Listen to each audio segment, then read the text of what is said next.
ಮುಖ್ಯಮಂತ್ರಿ ಸಿದ್ದರಾಮಯ್ಯ ಅವರಿಂದ ಜೂನ್ 23ರಂದು ರಾಯಚೂರು ಗ್ರಾಮೀಣ ವಿಧಾನಸಭಾ ಕ್ಷೇತ್ರದಲ್ಲಿ ನಾನಾ ಕಾಮಗಾರಿಗಳಿಗೆ ಶಂಕುಸ್ಥಾಪನೆ ಮತ್ತು ಅಡಿಗಲ್ಲು ಸಮಾರಂಭದ ಜೊತೆಗೆ 371ಜೆ ದಶಮಾನೋತ್ಸವ ಮತ್ತು ಬುಡಕಟ್ಟು ಉತ್ಸವ ಕಾರ್ಯಕ್ರಮಗಳ ಬಗ್ಗೆ ಮಾಹಿತಿ ನೀಡಲು ರಾಯಚೂರು ಲೋಕಸಭಾ ಸದಸ್ಯರಾದ ಜಿ. ಕುಮಾರ್ ನಾಯಕ್ ಹಾಗೂ ಶ್ರೀ ಮಹರ್ಷಿ ವಾಲ್ಮೀಕಿ ಪರಿಶಿಷ್ಟ ಪಂಗಡಗಳ ಅಭಿವೃದ್ಧಿ ನಿಗಮದ ಅಧ್ಯಕ್ಷರೂ ಆಗಿರುವ ರಾಯಚೂರು ಗ್ರಾಮೀಣ ವಿಧಾನಸಭಾ ಕ್ಷೇತ್ರದ ಶಾಸಕರಾದ ಬಸನಗೌಡ ದದ್ದಲ್ ಅವರು ಜೂನ್ 20ರಂದು ಜಂಟಿ ಪತ್ರಿಕಾಗೋಷ್ಠಿ ನಡೆಸಿದರು.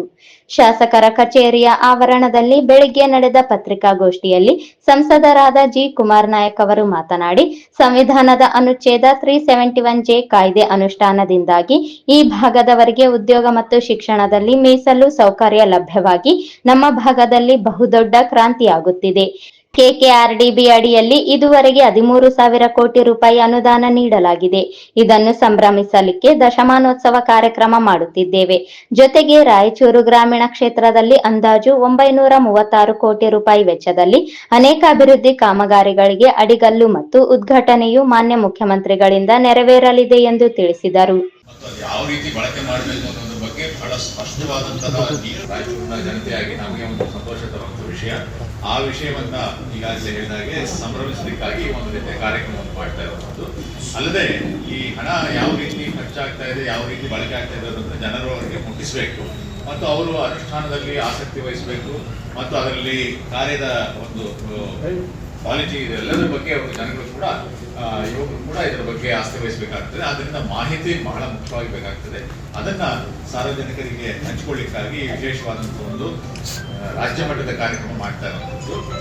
ಕಳೆದ ವಾರವೇ ನಾವು ಯಾದಗಿರಿನಲ್ಲೂ ಕೂಡ ಈ ರೀತಿಯ ಒಂದು ಕಲ್ಯಾಣ ಕರ್ನಾಟಕ ಭಾಗದ ಕೆಕೆಆರ್ಡಿಬಿ ವತಿಯಿಂದ ದೊಡ್ಡ ಕಾರ್ಯಕ್ರಮ ಮಾಡಲಾಗಿತ್ತು. ಅದೇ ಒಂದು ರೀತಿಯಲ್ಲಿ ಸನ್ಮಾನ್ಯ ಕಾಂಗ್ರೆಸ್ ಅಧ್ಯಕ್ಷರು ಕರ್ನಾಟಕ ಕೆಪಿಸಿಸಿ ಅಲ್ಲದೆ ನಮ್ಮ ಮುಖ್ಯಮಂತ್ರಿಗಳು ಸಹ ಅವರು ಬರ್ತಾ ಇರುವಂಥದ್ದು ನಮ್ಮ ಒಂದು ಸೌಭಾಗ್ಯವೇ ಸರಿ. ನಮ್ಮ ಇರುವಂಥ ಎಲ್ಲ ಅಂಕಿಅಂಶಗಳನ್ನ ಅವ್ರ ಜೊತೆ ಹಂಚಿಕೊಳ್ಳಿಕ್ಕೆ ಒಂದು ಅವಕಾಶ ಆಗ್ತದೆ. ನಮ್ಮಲ್ಲಿರುವಂಥ ಒಂದು ಕುಂದುಕೊರತೆಗಳನ್ನ ಅವ್ರಿಗೆ ಹೇಳಲಿಕ್ಕೂ ಕೂಡ ಅವಕಾಶವಾಗ್ತದೆ. ಕಳೆದ ಒಂದು ಉದಾಹರಣೆಗೆ ಅಂತ ಹೇಳಿದ್ರೆ, ಕಳೆದ ಒಂದು ಸಭೆಯಲ್ಲಿ ಕೂಡ ಅವರು ಸನ್ಮಾನ್ಯ CP ಅವರು ಕಾಂಗ್ರೆಸ್ ಪ್ರೆಸಿಡೆಂಟ್ ಅವರೇ ಸಹ ಇಲ್ಲಿರುವ ಕೆಲವೊಂದು ಟೀಚರ್ ವೇಕೆನ್ಸಿಗಳ ಬಗ್ಗೆ ಅವರು ಪ್ರಸ್ತಾಪ ಮಾಡಿದ್ರು, ಸಾರ್ವಜನಿಕ ಸಭೆಯಲ್ಲಿ ಮಾಡಿದ್ರು. ಈ ರೀತಿ ಆದ್ಯತೆಯ ವಿಷಯಗಳನ್ನ ಸಾರ್ವಜನಿಕವಾಗಿ ಚರ್ಚೆ ಮಾಡೋದ್ರ ಮೂಲಕ ಸರ್ಕಾರಕ್ಕೆ ಅವರು ಮಾಡ್ತಾ ಇರುವಂತಹ ಕಾರ್ಯಕ್ರಮಗಳ ಬಗ್ಗೆ ಥ್ಯಾಂಕ್ಸ್ ಹೇಳೋದ್ರ ಜೊತೆಗೆ ಏನು ಇನ್ನ ಬಾಕಿ ಇದೆ ಅದು ಕೂಡ ನೆನೆಸ್ತಾ ಆಗ್ರಹಪಡಿಸಲಿಕ್ಕೆ ಒಂದು ಒಳ್ಳೆಯ ಅವಕಾಶ ಅಂತ ತಿಳ್ಕೊಂಡಿದ್ದೇನೆ. ಇದರ ಬಗ್ಗೆ ಈ ಒಂದು ಪತ್ರಿಕಾಗೋಷ್ಠಿ ಕರೆದಿರುವಂಥದ್ದು ಕರ್ನಾಟಕ ವಾಲ್ಮೀಕಿ ಅಭಿವೃದ್ಧಿ ನಿಗಮದ ಅಧ್ಯಕ್ಷರು ಮತ್ತು ಆತ್ಮೀಯ ಸ್ಥಳೀಯ ಶಾಸಕರು ಆದಂತಹ ಶ್ರೀಯುತ ಬಸನಗೌಡ ದದ್ದಲ್ ಅವರು ನಿಮ್ಮನ್ನೆಲ್ಲ ಉದ್ದೇಶಿಸಿ ಕಾರ್ಯಕ್ರಮದ ಬಗ್ಗೆ ಹೆಚ್ಚಿನ ಶಾಸಕರಾದ ಬಸನಗೌಡ ದದ್ದಲ್ ಅವರು ಮಾತನಾಡಿ, ಜೂನ್ 23ರಂದು ನಡೆಯುವ ಕಾರ್ಯಕ್ರಮವು ರಾಯಚೂರು ಗ್ರಾಮೀಣ ವಿಧಾನಸಭಾ ಕ್ಷೇತ್ರದಲ್ಲಿ ಹೊಸ ಇತಿಹಾಸ ಬರೆಯಲಿದೆ. ಮಾನ್ಯ ಮುಖ್ಯಮಂತ್ರಿಗಳ ಜೊತೆಗೆ ಹಿರಿಯ ಮುಖಂಡರು ಕಾರ್ಯಕ್ರಮಕ್ಕೆ ಆಗಮಿಸಲಿದ್ದಾರೆ. ಅಂದು ಅಂದಾಜು 936 ಕೋಟಿ ರೂಪಾಯಿ ವೆಚ್ಚದಲ್ಲಿ ನಾನಾ ಅಭಿವೃದ್ಧಿ ಕಾಮಗಾರಿಗಳಿಗೆ ಶಂಕುಸ್ಥಾಪನೆ ಹಾಗೂ ಉದ್ಘಾಟನೆ ನೆರವೇರಲಿದೆ ಎಂದರು. ರಾಯಚೂರು ವಿಶ್ವವಿದ್ಯಾಲಯದ ಆವರಣದಲ್ಲಿ ವಿಶೇಷ ಕಾರ್ಯಕ್ರಮವಿದೆ. ಆದಿಕವಿ ಮಹರ್ಷಿ ವಾಲ್ಮೀಕಿ ವಿಶ್ವವಿದ್ಯಾಲಯ ಎಂದು ರಾಯಚೂರು ವಿಶ್ವವಿದ್ಯಾಲಯಕ್ಕೆ ಮರುನಾಮಕರಣ ನಡೆಯಲಿದೆ. 1.5 ಕೋಟಿ ರೂಪಾಯಿ ವೆಚ್ಚದಲ್ಲಿ ರಾಯಚೂರು ವಿಶ್ವವಿದ್ಯಾಲಯ ಆವರಣದಲ್ಲಿ 6 ಎಕರೆ ಪ್ರದೇಶದಲ್ಲಿ ಹೊಸದಾಗಿ ಉದ್ಯಾನವನ ನಿರ್ಮಾಣವಾಗಲಿದೆ ಎಂದರು. ಕಾರ್ಯಕ್ರಮದ ಸಿದ್ಧತೆಯು ಭರ್ಜರಿಯಾಗಿ ನಡೆದಿದೆ. ಒಂದೆಡೆ ಬುಡಕಟ್ಟು ಉತ್ಸವದ ಮಳಿಗೆಗಳ ನಿರ್ಮಾಣ ಕಾರ್ಯ, ಮತ್ತೊಂದೆಡೆ ಫಲಾನುಭವಿಗಳಿಗೆ ಸೌಲಭ್ಯ ವಿತರಣೆಯ ಮಳಿಗೆಗಳ ನಿರ್ಮಾಣ ಕಾರ್ಯ ನಡೆಯುತ್ತಿದೆ. ಬುಡಕಟ್ಟು ಸಮುದಾಯದವರ ಕರಕುಶಲ ವಸ್ತುಗಳ ಪ್ರದರ್ಶನಕ್ಕೆ ಹಾಗೂ ಅವರ ಕಲೆಗಳ ಅನಾವರಣಕ್ಕೆ ಉತ್ಸವದಲ್ಲಿ ಏರ್ಪಾಡು ಮಾಡಲಾಗಿದೆ ಎಂದರು. ಅಂಬೇಡ್ಕರ್ ಅಭಿವೃದ್ಧಿ ನಿಗಮ, ಆದಿಜಾಂಬವ ನಿಗಮ, ಭೋವಿ ನಿಗಮ, ಅಲ್ಪಸಂಖ್ಯಾತ ಕಲ್ಯಾಣ ಇಲಾಖೆ, BCM ಇಲಾಖೆಗೆ ಸಂಬಂಧಿಸಿದ ನಾನಾ ಕಾರ್ಯಕ್ರಮಗಳಲ್ಲಿ 100 ಫಲಾನುಭವಿಗಳಿಗೆ ಕಾರು, ಟ್ರ್ಯಾಕ್ಟರ್ ಸೇರಿದಂತೆ ನಾನಾ ಸೌಲಭ್ಯ ವಿತರಣೆ ಕಾರ್ಯಕ್ರಮ ನಡೆಯಲಿದೆ. 60 ಜನ ಮಹಿಳೆಯರಿಗೆ ಹೊಲಿಗೆ ಯಂತ್ರಗಳನ್ನು ಇದೇ ವೇಳೆ ವಿತರಿಸಲಾಗುವುದು. ಇದೇ ವೇಳೆ ಸಂವಿಧಾನದ ಅನುಚ್ಛೇದ 371ಜೆ ದಶಮಾನೋತ್ಸವ ಕಾರ್ಯಕ್ರಮವು ವಿಭಿನ್ನವಾಗಿ ನಡೆಯಲಿದೆ.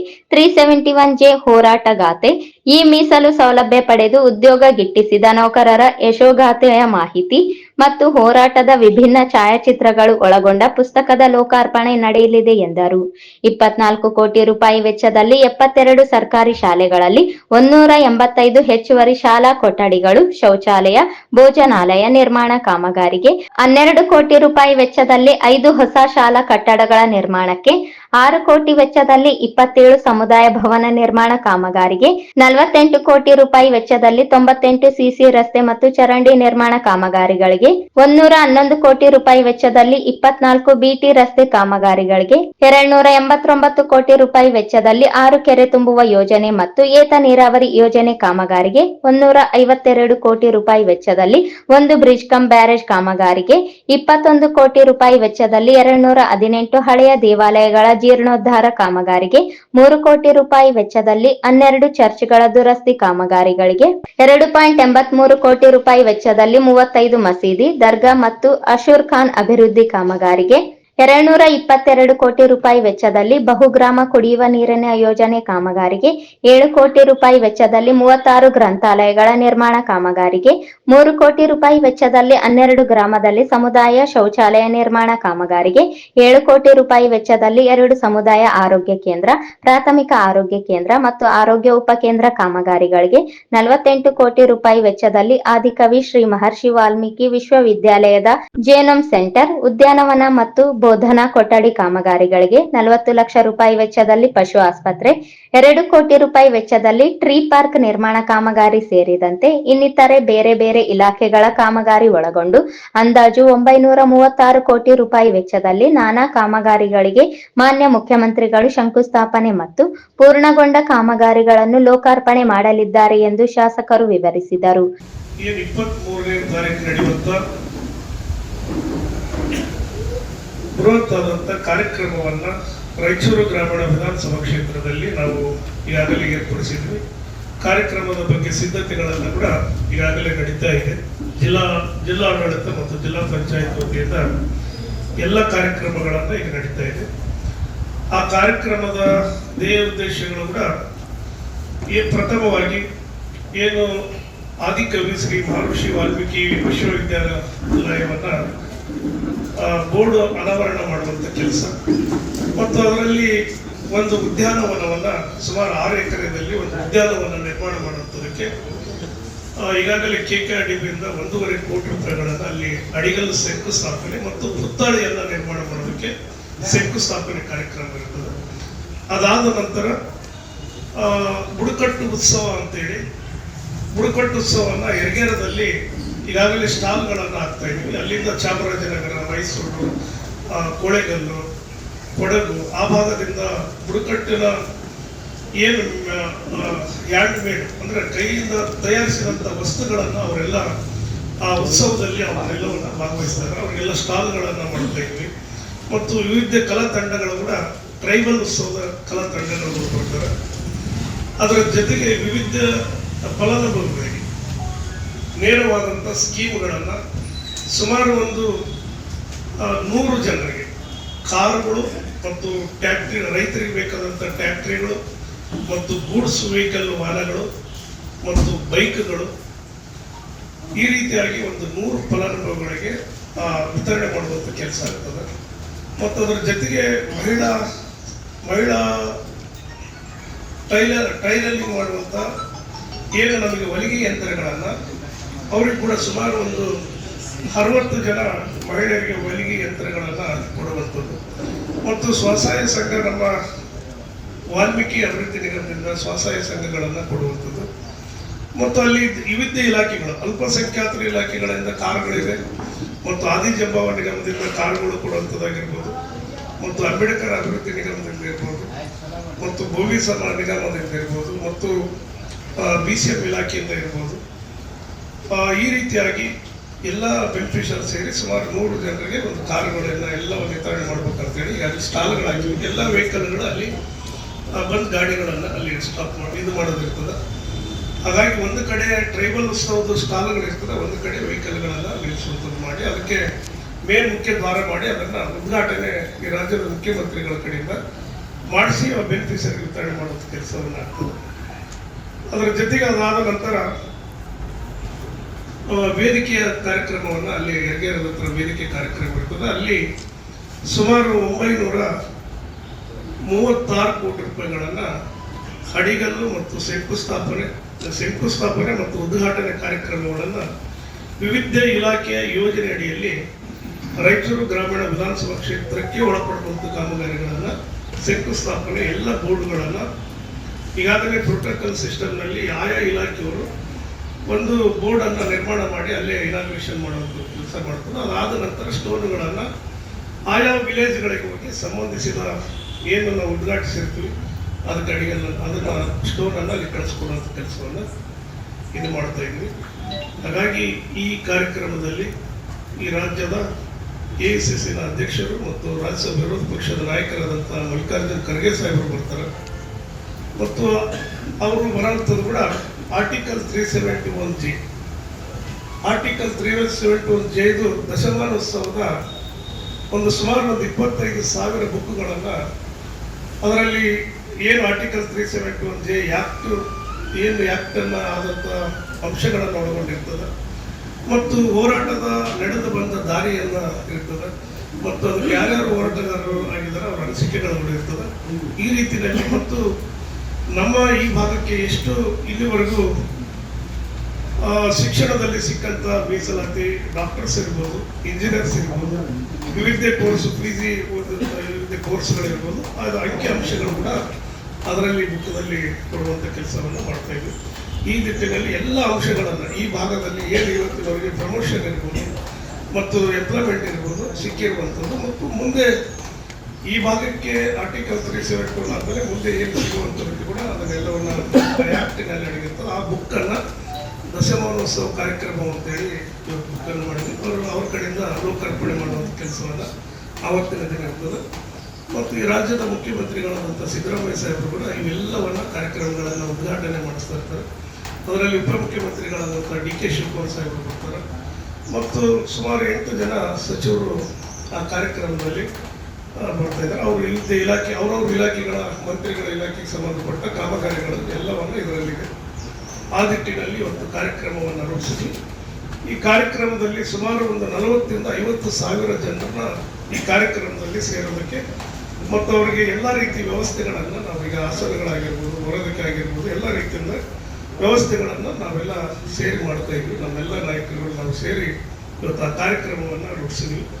ಹಾಗಾಗಿ ಎಲ್ಲ ಜನರಿಗೆ ಬಂದಂಥವರಿಗೆ ಎಲ್ಲ ವ್ಯವಸ್ಥೆಗಳನ್ನು ಕಲಿಸಿ ಅವರಿಗೆ ಯಾವುದೇ ತೊಂದರೆ ಆಗದ ರೀತಿಯಲ್ಲಿ ಅವ್ರನ್ನ ಸೇಫಾಗಿ ಕರೆಸಿ ಅವರಿಗೆ ಆಸನ ಇರ್ಬೋದು, ನೀರು ಕುಡಿಯೋ ನೀರು ಇರ್ಬೋದು, ಊಟದ ವ್ಯವಸ್ಥೆ ಇರ್ಬೋದು ಎಲ್ಲರೂ ಕಲಿಸಿ ಮಾಡುವಂಥದ್ದಕ್ಕೆ ಈ ಕಾರ್ಯಕ್ರಮವನ್ನು ರೂಪಿಸಿದ್ವಿ. ಯಾಕಂದರೆ ಭಾಳ ದಿನಗಳಿಂದ ಸುಮಾರು ನಮಗೆ ಸರ್ಕಾರ ಬಂದು 2 ವರ್ಷ ಆದ ನಂತರ ನಾವು ಯಾವ ಕಾರ್ಯಕ್ರಮಗಳನ್ನು ದೊಡ್ಡ ಪ್ರಮಾಣದಲ್ಲಿ ನಾವು ಮಾಡಿರಲಿಲ್ಲ. ಹಾಗಾಗಿ ಅದು ನಮ್ಮ ಗ್ರಾಮೀಣ ಕ್ಷೇತ್ರದಲ್ಲಿ ಏನು ಹಿಂದೆ ರಾಹುಲ್ ಗಾಂಧಿ ಅವ್ರದ್ದು ಭಾರತ್ ಜೋಡೋ ಯಾತ್ರೆ ಆದಮೇಲೆ ನಾವು ಯಾವ ಕಾರ್ಯಕ್ರಮಗಳನ್ನು ಮಾಡಿರಲಿಲ್ಲ. ಹಾಗಾಗಿ ಈ ಕಾರ್ಯಕ್ರಮವನ್ನು ನಮ್ಮ ನಾಯಕರುಗಳು ಕೊಟ್ಟಿದ್ದಾರೆ.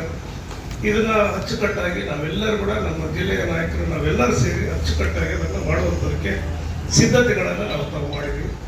ಹಾಗಾಗಿ ತಾವೆಲ್ಲರೂ ಕೂಡ ಆ ಕಾರ್ಯಕ್ರಮದಲ್ಲಿ ಭಾಗವಹಿಸಬೇಕು ಮತ್ತು ತಮ್ಮೆಲ್ಲರಿಗೂ ಕೂಡ ಆಸನದ ವ್ಯವಸ್ಥೆ ಇರ್ಬೋದು, ಪಾಸ್ಗಳಿರ್ಬೋದು ಎಲ್ಲ ಕೂಡ ಜಿಲ್ಲಾ ಆಡಳಿತದ ವತಿಯಿಂದ ವಾರ್ತಾ ಇಲಾಖೆಯವರಿಗೆ ಜವಾಬ್ದಾರಿಗಳನ್ನು ಕೊಟ್ಟು ಅದನ್ನು ಮಾಡುವಂಥ ಕೆಲಸವನ್ನು ನಾವು ಮಾಡ್ತಾ ಇದ್ದೀವಿ. ಶಾಲಾ ಶಿಕ್ಷಣ ಇಲಾಖೆಯ ವತಿಯಿಂದ ಇವತ್ತು ಸುಮಾರು 72 ಸರ್ಕಾರಿ ಶಾಲೆಗಳಲ್ಲಿ 185 ಹೆಚ್ಚುವರಿ ಕೊಠಡಿಗಳನ್ನು ಏನು ಉದ್ಘಾಟನೆ ಮತ್ತು ಶಂಕುಸ್ಥಾಪನೆಯಲ್ಲಿ ಈ ಕಾಮಗಾರಿಗಳಿದ್ದಾವೆ. ಅದನ್ನು ಈಗ 24,58,00,000 ರೂಪಾಯಿಗಳನ್ನು ಶಾಲೆಗೆ ಸಂಬಂಧಿಸಿದ ಈ ಅನುದಾನವನ್ನು ಉದ್ಘಾಟನೆ ಮತ್ತು ಶಂಕುಸ್ಥಾಪನೆ ಇರ್ತದೆ. ಮತ್ತು ಅದಾದ ನಂತರ ಹೊಸ ಶಾಲಾ ಕಟ್ಟಡಗಳು, ಹೈಸ್ಕೂಲ್ ಕಟ್ಟಡಗಳು ಅದನ್ನು 5 ಇರ್ತವೆ. ಹೈಸ್ಕೂಲ್ ಕಟ್ಟಡಗಳು ಮತ್ತು ಏನು KPSC ಶಾಲೆ ಅಂತೇಳಿ 2 KPSC ಶಾಲೆ, 3 ಹೈಸ್ಕೂಲ್ಗಳು ಸೇರಿ 12,54,00,000 ರೂಪಾಯಿಗಳನ್ನು 5 ಹೊಸ ಕಟ್ಟಡಗಳು ಇರ್ತವೆ. ಮತ್ತು ಪರಿಶಿಷ್ಟ ವರ್ಗದ ಕಲ್ಯಾಣ ಇಲಾಖೆ ಮತ್ತು ಸಮಾಜ ಕಲ್ಯಾಣ ಇಲಾಖೆ ಮತ್ತು ಹಿಂದುಳಿದ ವರ್ಗ ಕಲ್ಯಾಣ ಇಲಾಖೆಗಳ ಸೇರಿ KKDB ವತಿಯಿಂದ ಇದರಲ್ಲಿ ಸಮುದಾಯ ಭವನಗಳನ್ನು 27 ಸಮುದಾಯ ಭವನಗಳನ್ನು 6,49,00,000 ರೂಪಾಯಿಗಳನ್ನು ಸಮುದಾಯ ಭವನಗಳಿಗೆ ಇಟ್ಕೊಂಡಿದ್ವಿ. ಇದೆಲ್ಲ ಈಗ ಶಂಕುಸ್ಥಾಪನೆ ಇರುವ. ಅದರ ಜೊತೆಗೆ ಲೋಕೋಪಯೋಗಿ ಇಲಾಖೆಯ PMJSY ಮತ್ತು ಪಂಚಾಯತ್ ರಾಜ್ 3 ಇಲಾಖೆಗೆ ಸಂಬಂಧಿಸಿದ 98 ಕಾಮಗಾರಿಗಳು ಸುಮಾರು 48 ಕೋಟಿ 44 ಲಕ್ಷ ರೂಪಾಯಿಗಳನ್ನು CC ರಸ್ತೆ ಕಾಮಗಾರಿಗಳನ್ನು ಇದರಲ್ಲಿ ಇರ್ತದೆ ರಸ್ತೆ ಇರ್ತದೆ. ಮತ್ತು ಅದರಲ್ಲಿ BT ರಸ್ತೆ ನಿರ್ಮಾಣ ಕಾಮಗಾರಿಗಳು ಸುಮಾರು 24, ಅಂದರೆ ಈ 3 ಇಲಾಖೆ ಸಂಬಂಧಿಸಿದ CC ರಸ್ತೆ ಚರಂಡಿ ಮತ್ತು ಇದಕ್ಕೆ 98 ಕಾಮಗಾರಿ, BT ರಸ್ತೆ ಕಾಮಗಾರಿಗಳು 24. ಇದು 111 ಕೋಟಿ 138 ಲಕ್ಷ ರೂಪಾಯಿಗಳನ್ನು ಈ BT ರಸ್ತೆಗಳಲ್ಲಿರ್ತದೆ. CC ರಸ್ತೆಗಳು 48 ಕೋಟಿ 44 ಲಕ್ಷ. ಮತ್ತು ಬೃಹತ್ತಾದಂಥ ಕೆರೆ ತುಂಬುವಂಥ ಯೋಜನೆ KNL ಒಂದು ಲಿಫ್ಟ್ ಇರಿಗೇಷನ್ ಇದೆ. ಸಣ್ಣ ನೀರಾವರಿ ಇಲಾಖೆಯಿಂದ ಕ್ರೂಡಿ ಭಾಗದಲ್ಲಿ 32 ಕೋಟಿ ರೂಪಾಯಿಗಳನ್ನು ಸಣ್ಣ ನೀರಾವರಿ ಕೆರೆಯಿಂದ ಈಗಾಗಲೇ ಲಿಫ್ಟ್ ಇರಿಗೇಷನ್ ಅನ್ನು ಈಗ ಅದನ್ನು ಶಂಕುಸ್ಥಾಪನೆ ಮಾಡ್ತಾ ಇದ್ದೀವಿ, ಅದನ್ನು ಪ್ರಾರಂಭ ಮಾಡುವಂಥದ್ದು.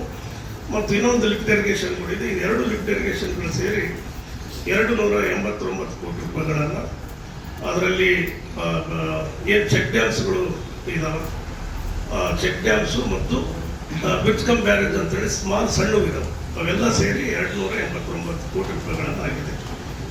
ಮತ್ತು ನಮ್ಮ KNL ಇಲಾಖೆ ಕರ್ನಾಟಕ ನೀರಾವರಿ ಇಲಾಖೆ ವತಿಯಿಂದ ಬ್ರಿಡ್ಜ್ಕಮ್ ಬ್ಯಾರೇಜ್ ಅನ್ನ ಮಂತ್ರಾಲಯ ಏನು ಚಿಕ್ಕಮಂಚಾಲ ಹತ್ರ ಮಂತ್ರಾಲಯ ಹತ್ರ ಈಗಾಗಲೇ ವರ್ಕ್ ಆರ್ಡರ್ ಆಗಿ ಎಲ್ಲವನ್ನು ಕೊಟ್ಟಿದ್ದಾರೆ. ಅದನ್ನು ಕೂಡ ಶಂಕುಸ್ಥಾಪನೆಗೆ ಈಗಾಗಲೇ ಸ್ಟೋನ್ ಅನ್ನು ರೆಡಿ ಮಾಡಿದ್ದೀವಿ. ಹಾಗಾಗಿ ಅದು ಕೂಡ 152 ಕೋಟಿ ರೂಪಾಯಿಗಳನ್ನು ಶಂಕುಸ್ಥಾಪನೆ ಕಾರ್ಯಕ್ರಮವನ್ನು ಇದ್ದೀವಿ. ಇದಾದ ನಂತರ ಮತ್ತು ನಮ್ಮ ಮುಜರಾಯಿ ಇಲಾಖೆ ವತಿಯಿಂದ ಇದನ್ನ ನಾವು ಶಂಕುಸ್ಥಾಪನೆಗೆ ಅಡಿಗಲ್ಲಿ ಇಟ್ಕೊಂಡಿಲ್ಲ. ಇದನ್ನ ನಿಮಗೆ ಯಾಕಂದ್ರೆ ಸಣ್ಣ ಸಣ್ಣ ದೇವಸ್ಥಾನಗಳಿದ್ದಾವೆ, ನಾವು ಈ ಪ್ರೋಟೋಕಾಲ್ ಬೋರ್ಡ್ ಒಯ್ದ ದೇವಸ್ಥಾನ ಮುಂದಕ್ಕೆ ಹಾಕಕ್ಕಾಗಲ್ಲ. ಯಾಕಂದ್ರೆ ಸುಮಾರು 6 ಫೀಟ್ 2.5 ಫೀಟ್ ಹೈಟ್ ಅದ. ಸುಮಾರು ಜನರು ಅದ್ರದ್ದು ಇದು ಸಣ್ಣ ದೇವಸ್ಥಾನಗಳಿಗೆ ಹಾಕಿದ್ರೆ ಸರಿ ಅನಿಸೋದಿಲ್ಲ ಅಂತೇಳಿ 218 ದೇವಸ್ಥಾನಗಳಿಗೆ 21 ಕೋಟಿ 82 ಲಕ್ಷ ರೂಪಾಯಿಗಳನ್ನು ನನ್ನ ವಿಧಾನಸಭಾ ಕ್ಷೇತ್ರದಲ್ಲಿ ಇಷ್ಟು ದೇವಸ್ಥಾನಗಳು ಮಂಜೂರಾಗಿದೆ. ಈಗಾಗಲೇ ಸುಮಾರು 9 ಕೋಟಿ ರೂಪಾಯಿಗಳಷ್ಟು ಈಗ ನಾವೇನು ಕೆಲವು ಟ್ರಸ್ಟ್ಗಳನ್ನು ಮಾಡಿದ್ದೀವಿ. ಆಯಾ ದೇವಸ್ಥಾನಗಳ ಊರಲ್ಲೇ ಸಮಿತಿಗಳನ್ನು ಮಾಡಿ ಟ್ರಸ್ಟ್ ಮಾಡಿದ್ದೀವಿ. ಯಾಕಂದರೆ ಟ್ರಸ್ಟ್ ಮಾಡೋದು ಉದ್ದೇಶ ಏನಂದರೆ ಈ ಏಜೆನ್ಸಿಗಳಿಗೆ ಕೊಟ್ಟರೆ ಅದನ್ನು ಟೆಂಡರ್ ಆಗಿರ್ಬೋದು, ಇಲ್ಲ ಅವ್ರಿಗೆ ವೆಚ್ಚಗಳನ್ನು GST ಅಂತೇಳಿ ಜಾಸ್ತಿ ಖರ್ಚಾಗ್ತದೆ ಅಂತೇಳಿ ಆಯಾ ಟ್ರಸ್ಟ್ಗಳಿಗೆ ಸಂಪೂರ್ಣ ಅಮೌಂಟನ್ನು ಕೊಡ್ತೀವಿ. ಅವರು ಎಕ್ಸ್ಪೆಂಡಿಚರ್ ಮಾಡಿ VC ಸಬ್ಮಿಟ್ ಮಾಡಿದರೆ ಮತ್ತೆ ಇನ್ನುಳಿದಂಥ ಅಮೌಂಟನ್ನು ಕೊಡ್ತಾ ಇರ್ತಾರೆ. ಈಗ 50% ಎಲ್ಲ ದೇವಸ್ಥಾನಗಳಿಗೆ ರಿಲೀಸ್ ಆಗಿದೆ. ಕಾಮಗಾರಿಗಳು ದೇವಸ್ಥಾನ ಜೀರ್ಣೋದ್ಧಾರ, ಕೆಲವು ದೇವಸ್ಥಾನಗಳನ್ನ ಜೀರ್ಣೋದ್ಧಾರ ಮಾಡ್ತಾ ಇದ್ರು. ದೇವಸ್ಥಾನಗಳ ಕೆಲವು ಕಂಪೌಂಡ್ಗಳು ಮಾಡ್ತಾರೆ, ಕೆಲವು ಹೊಸ ದೇವಸ್ಥಾನಗಳು ಕೂಡ ಇದೆ. ಆಲ್ಮೋಸ್ಟ್ ನನಗೆ ಅನ್ಸ್ಬಿಟ್ಟು 90% 90 ಭಾಗ ಬರೀ ಜೀರ್ಣೋದ್ಧಾರ. ಹಳೆ ದೇವಸ್ಥಾನಗಳನ್ನು ಏನಿದಾವ, ಆಂಜನೇಯ ಗುಡಿ ಇರ್ಬೋದು, ಈಶ್ವರ ಗುಡಿ ಇರ್ಬೋದು, ಮಾರಿಯಮ್ಮ ದೇವಸ್ಥಾನ ಇರ್ಬೋದು, ಕೆಂಚಮ್ಮ ಇರ್ಬೋದು, ವಿವಿಧ ದೇವಸ್ಥಾನಗಳ ಊರಲ್ಲಿರುವಂತಹ ದೇವಸ್ಥಾನಗಳನ್ನ ಜೀರ್ಣೋದ್ಧಾರಕ್ಕೆ ಈ ಇಷ್ಟು ಅನುದಾನವನ್ನು ಕೊಡ್ತೀವಿ. ಅದರ ಜೊತೆಗೆ ಅಲ್ಪಸಂಖ್ಯಾತರ ಇಲಾಖೆ ವತಿಯಿಂದ ಚರ್ಚ್ಗಳ ಅಭಿವೃದ್ಧಿಗೆ 12 ಚರ್ಚ್ಗಳು ಏನಾದರೂ ಅಭಿವೃದ್ಧಿ ಪಡಿಸೋದಕ್ಕೆ 3 ಕೋಟಿ 62 ಲಕ್ಷ ರೂಪಾಯಿಗಳನ್ನು ಈಗ ಸ್ಯಾಂಕ್ಷನ್ ಆಗಿದೆ. ಅವರ ಅಕೌಂಟ್ಗಳಿಗೆ ಕೂಡ ಇದನ್ನು ಕೂಡ 50% 70% ಹಾಕಲಾಗಿದೆ. ಇದನ್ನು ಕೂಡ ಅವತ್ತಿನ ಶಂಕುಸ್ಥಾಪನೆಗೆ ನಿಮಗೆ ತೋರಿಸ್ತಾ ಇದ್ದು, ಅದನ್ನು ಬೋರ್ಡ್ ಆಮೇಲೆ ಕಳಿಸ್ತಾ ಇದ್ದೀವಿ. ಅದಾದ ನಂತರ ಅಲ್ಪಸಂಖ್ಯಾತರ ಕಲ್ಯಾಣ ಇಲಾಖೆ ವಕ್ಫ್ ಮಂಡಳಿ ಮತ್ತು ಅಲ್ಪಸಂಖ್ಯಾತರ ಇಲಾಖೆ ವತಿಯಿಂದ ಮಸೀದಿ ಮತ್ತು ದರ್ಗಾ ಮತ್ತು ಆಸುರಖಾನ ಅಭಿವೃದ್ಧಿಗೆ 35 ಕಾಮಗಾರಿಗಳಿಗೆ 2 ಕೋಟಿ 83 ಲಕ್ಷ ರೂಪಾಯಿಗಳನ್ನು ಇದು ಕೂಡ ಸ್ಯಾಂಕ್ಷನ್ ಆಗಿದೆ. ಇದು ಕೂಡ ಅವರ ಟ್ರಸ್ಟ್ಗಳಿಗೆ ಹಾಕುವಂಥದ್ದು ನಾವು ಮಾಡ್ತಾ ಇದ್ದೀವಿ. ಮತ್ತು ಗ್ರಾಮೀಣ ಕುಡಿಯುವ ನೀರು ಯೋಜನೆಯಲ್ಲಿ ಈಗ ಕಲಮಾಲ ಗ್ರಾಮದ ಒಂದು ಕೆರೆಯನ್ನ ಕುಡಿಯುವ ನೀರು ಬಹಳ ದಿನಗಳಿಂದ ಅದನ್ನ ಕಾಮಗಾರಿ ನಡೀತಾ ಇತ್ತು. ಟೆಕ್ನಿಕಲ್ ಇಶ್ಯೂಲಿಂದ ಕೆಲವು ಏನು ಸೈಟಿಂಗ್ ಇದಾಗ್ತಾ ಇತ್ತು, ಇದನ್ನ ಮತ್ತೆ ಅವರು ಕೆಲವು ಏನು ಅಲ್ಲಿ ಇದಾಗ್ತಾ ಇತ್ತು ಅದನ್ನೆಲ್ಲ ಸರಿಪಡಿಸಿ ಮತ್ತೆ ಪಿಚ್ಚಿಂಗ್ ಸ್ಟೋನ್ಗಳನ್ನು ಮಾಡಿ ಕಂಪ್ಲೀಟ್ ಸ್ಟೋನ್ ಮಾಡಿದ್ದಾರೆ. ಇದನ್ನ ಉದ್ಘಾಟನೆ ಕಾರ್ಯಕ್ರಮ ಇಟ್ಕೊಂಡಿವಿ. ಅದರ ಜೊತೆಗೆ ಜಲಧಾರೆದು ಏನು ನಮಗೆ ZPT ಓಲ್ಡ್ ಟ್ಯಾಂಕ್ಗಳನ್ನು ಎಲ್ಲ ನನ್ನ ಕ್ಷೇತ್ರದಲ್ಲಿ ಈಗ ಅವರು ಆ ಕಾಮಗಾರಿಗಳನ್ನು ZPTC ಎಲ್ಲವನ್ನು ಮಾಡ್ತಾ ಇದ್ದಾರೆ. ಅದನ್ನು ಶಂಕುಸ್ಥಾಪನೆಗೆ ಅದನ್ನು ಕೂಡ ಅಮೌಂಟನ್ನು ಇಡುವಂಥ ಕೆಲಸವನ್ನು ಇದನ್ನು ತೋರಿಸಿದ್ವಿ. ಇದು 222 ಕೋಟಿ ಕೆರೆಗಳು ಮತ್ತು ಇದರದ್ದು ಸೇರಿ. ಮತ್ತು ಗ್ರಾಮೀಣಾಭಿವೃದ್ಧಿ ಮತ್ತು ಪಂಚಾಯತ್ ರಾಜ್ ಇಲಾಖೆಯ ವತಿಯಿಂದ ಏನು ನಮ್ಮ ಗ್ರಾಮ ಪಂಚಾಯತಿ ಕಟ್ಟಡ ಒಂದಿದೆ, ಸಾದಾ ಪ್ರೋಗ್ರಾಮ್ ಅಂತ ಹೇಳಿದೆ, ಅದನ್ನು ಕೂಡ ಉದ್ಘಾಟನೆ ಇದೆ, ಕಂಪ್ಲೀಟ್ ಮುಗಿದಿದೆ, 59 ಲಕ್ಷ. ಮತ್ತು ಸಮುದಾಯ ಶೌಚಾಲಯಗಳನ್ನ ಒಂದು ಏನು ನಮ್ಗೆ ಇಂದಿರಾ ಕ್ಯಾಂಟೀನ್ ಟೈಪ್ನಲ್ಲಿ ಏನು ಮಾಡಲ್ ಅಂದ್ರೆ ಅಲ್ಲೇ ತಯಾರಾಗಿ ಬರ್ತಾವೆ, ಅಂದ್ರೆ ಫ್ರೀ ಕಾಸ್ಟ್ ಶೌಚಾಲಯಗಳನ್ನ ಮಹಿಳಾ ಒಂದು 6 ಇರ್ತದೆ ಮತ್ತು ಜೆಂಟ್ಸ್ ಒಂದು 6, ಆ ರೀತಿಯಾಗಿ ಒಂದು ಹೈಟೆಕ್ ಶೌಚಾಲಯಗಳನ್ನ ಈಗಾಗಲೇ ಸುಮಾರು 12 ಶೌಚಾಲಯಗಳು ಸಂಪೂರ್ಣ ರೆಡಿಯಾಗಿದೆ. ಈಗ ಅದನ್ನ ಉದ್ಘಾಟನೆ ಕಾರ್ಯಕ್ರಮ 3 ಕೋಟಿ ರೂಪಾಯಿಗಳನ್ನ ಇದು ಕೂಡ ಇದರಲ್ಲಿ ಕಾಮಕ್ಕೆ ಬಂದಿದೆ. ಆರೋಗ್ಯ ಇಲಾಖೆಯಿಂದ 12 ಗ್ರಾಮದಲ್ಲಿ ಈ ಕೆಲಸ ಇದೆ. ಮತ್ತು ಸಮುದಾಯ ಆರೋಗ್ಯ ಕೇಂದ್ರ, ಪ್ರಾಥಮಿಕ ಆರೋಗ್ಯ ಕೇಂದ್ರ 2 ಆಗಿದೆ. ಇದು 7,60,00,000 ರೂಪಾಯಿಗಳನ್ನ ಅಡಿಗಲ್ಲು ಶಂಕುಸ್ಥಾಪನೆಗಿದೆ. ಮತ್ತು ಮಹಿಳಾ ಮತ್ತು ಮಕ್ಕಳ ಕಲ್ಯಾಣ ಇಲಾಖೆಯಿಂದ 1 ಅಂಗನವಾಡಿ ಕಟ್ಟಡ ಇದೆ, 20 ಲಕ್ಷ, ಅದನ್ನು ಇದು ಮಾಡ್ತಾ ಇದ್ದೀವಿ. ಈಗ ಆದಿಕವಿ ಮಹರ್ಷಿ ವಾಲ್ಮೀಕಿ ವಿಶ್ವವಿದ್ಯಾಲಯದಲ್ಲಿ ಜೀನಮ್ ಸೆಂಟರ್ ಈಗೇನು ಬಿಲ್ಡಿಂಗ್ ಪ್ರಾರಂಭ ಮಾಡಿದ್ದೀವಿ, ಅದನ್ನ ಶಂಕುಸ್ಥಾಪನೆ ಮಾಡಿರಲಿಲ್ಲ ನಾವು.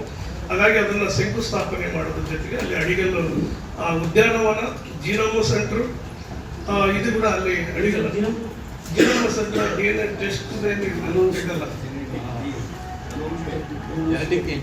ಆ ಕಟ್ಟಡಕ್ಕೆ ಕೂಡ 48 ಕೋಟಿ ರೂಪಾಯಿಗಳನ್ನ ವಿಶ್ವವಿದ್ಯಾಲಯದಲ್ಲಿ KKD 48,56,00,000 ರೂಪಾಯಿಗಳನ್ನ ಅದು ಶಂಕುಸ್ಥಾಪನೆಯನ್ನ ಈ ಕಟ್ಟಡ ಅಂದ್ರೆ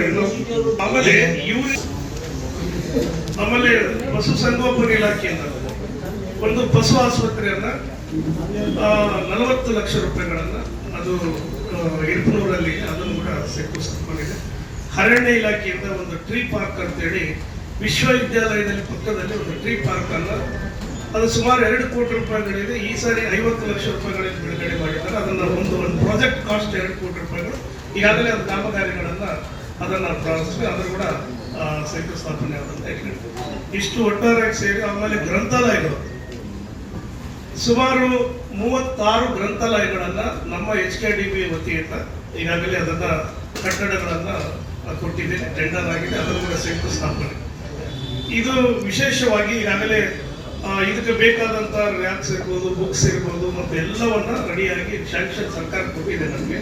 ನಾವು ಕಟ್ಟಡಗಳನ್ನ ನಾವು ಕೊಡೋದಕ್ಕೆ ಅನುದಾನವನ್ನ ಕೊಟ್ಟು ಶಂಕುಸ್ಥಾಪನೆ ನಡೆದಿದೆ. ಮತ್ತು ಕೆಲವು ಬರುವಂತ ದಿನಗಳಾದಷ್ಟು ಅಂದ್ರೆ ನಮಗೆ ನಮ್ಮ ಕಲ್ಪನೆ ಏನಿದೆ ಅಂದ್ರೆ ಇಡೀ ಗ್ರಾಮೀಣ ಕ್ಷೇತ್ರದ ಪ್ರತಿ ಗ್ರಾಮದಲ್ಲಿ ಒಂದು ಗ್ರಂಥಾಲಯವನ್ನ ಇರ್ಬೇಕಂತೇಳಿ ಈ ಸಾರಿ ಮಾಡಿದ್ರು.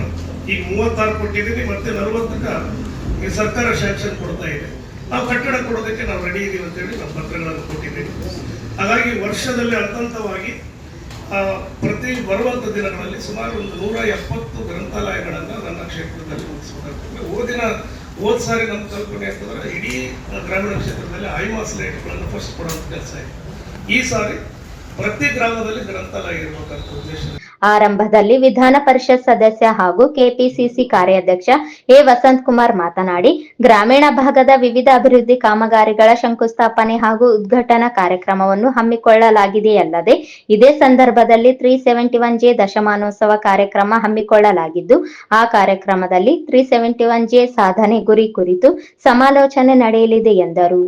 ಅಧ್ಯಕ್ಷರು, ರಾಜ್ಯಸಭೆಯ ವಿರೋಧ ಪಕ್ಷದ ನಾಯಕರಾದಂಥ ಮಲ್ಲಿಕಾರ್ಜುನ್ ಖರ್ಗೆ ಅವರು, ಸಿದ್ದರಾಮಯ್ಯ ಸಾಹೇಬರು, DK ಶಿವಕುಮಾರ್ ಸಾಹೇಬರು ಮತ್ತು ರಾಜ್ಯ ಸಚಿವ ಸಂಪುಟದ ಬಹಳಷ್ಟು ಜನ ಸಚಿವರು ರಾಯಚೂರಿಗೆ ಆಗಮಿಸಲಿದ್ದಾರೆ.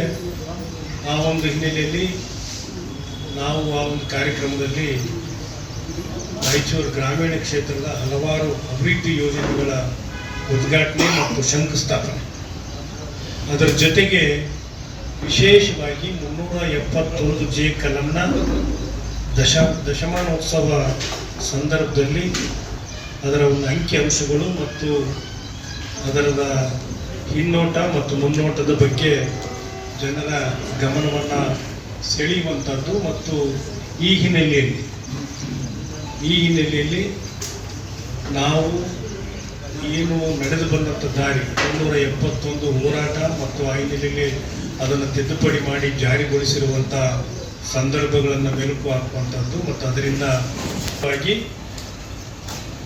ವಿದ್ಯಾರ್ಥಿಗಳಿಗೆ ಮೆಡಿಕಲ್ ಮತ್ತು ಇಂಜಿನಿಯರಿಂಗ್ ಇನ್ನಿತರ ಪ್ರೊಫೆಷನಲ್ ಕೋರ್ಸಸ್ನಲ್ಲಿ ಸೀಟ್ಗಳ ಏನು ಲಭ್ಯವಾಗಿರುವ ಹಿನ್ನೆಲೆಯಲ್ಲಿ ಮತ್ತು ಏನು ನಮ್ಮ ನಿರುದ್ಯೋಗ ಯುವಕರಿಗೆ 371 ಜೆ ಕಲಂ ಅಡಿಯಲ್ಲಿ ಕಲ್ಯಾಣ ಕರ್ನಾಟಕ ಭಾಗದಲ್ಲಿ 80% ಉದ್ಯೋಗಗಳ ಮೀಸಲಾತಿ ಮತ್ತು ಕಲ್ಯಾಣ ಕರ್ನಾಟಕ ಬಿಟ್ಟು ಹೊರಗಡೆ 8% ಉದ್ಯೋಗಗಳ ಮೀಸಲಾತಿ, ಅದರ ಜೊತೆಗೆ ಕಲ್ಯಾಣ ಕರ್ನಾಟಕ ಅಭಿವೃದ್ಧಿ ಮಂಡಳಿಯಿಂದ ಪ್ರತಿ ವರ್ಷ 5,000 ಕೋಟಿ ರೂಪಾಯಿಯ ಅಭಿವೃದ್ಧಿ ಯೋಜನೆಗಳಿಗೆ ಅನುದಾನವನ್ನು ನಿಗದಿಪಡಿಸಿರುವಂಥ ಹಿನ್ನೆಲೆಯಲ್ಲಿ ನಾವು ಅದರ ಸಂಭ್ರಮ ಆಚರಣೆಯನ್ನು ಮಾಡಬೇಕು ಮತ್ತು ಅದರ ಅಂಕಿಅಂಶಗಳನ್ನು ವಿಶೇಷವಾಗಿ ವಿದ್ಯಾರ್ಥಿಗಳ ಮುಂದೆ ಇಡಬೇಕು.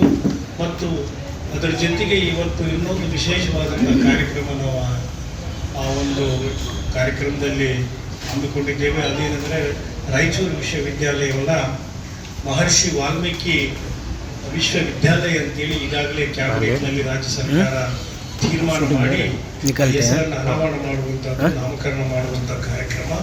ಈ ಹಿನ್ನೆಲೆಯಲ್ಲಿ ನಾವು ಈ ಕಾರ್ಯಕ್ರಮವನ್ನು ಆಯೋಜನೆ ಮಾಡಿದ್ದೇವೆ.